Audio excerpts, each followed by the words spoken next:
This happening has no spoken parts.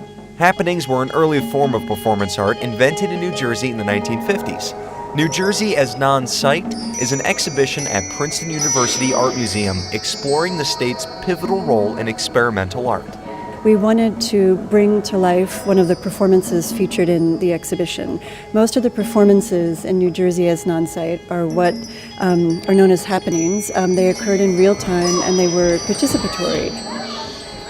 Jeff's happening, it's titled The Sky is the Limit, and Geoffrey originally produced it for Voorhees Chapel at Rutgers in 1969.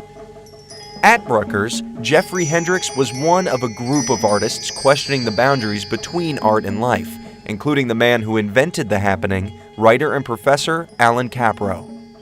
Alan Capro was speaking in one essay he wrote about how it was almost because of the non-site quality, the mundaneness of this Jersey landscape, and the fact that we as a group were away from the expectations of the gallery world in New York.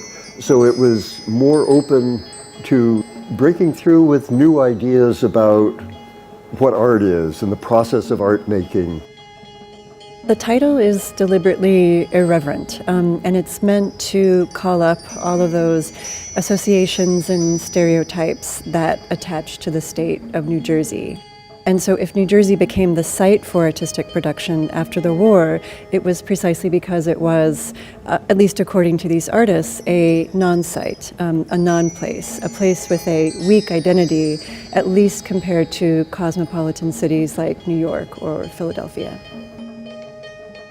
By staging The Sky is the Limit, audiences were invited to recreate history. The happening ended with a procession from the theater to the museum. What the artists were doing then was in anticipation of what was going to come on later, which is part of its significance. It was in a way sort of laughed at the time, but now its relevance and importance is seen in a greater and greater way.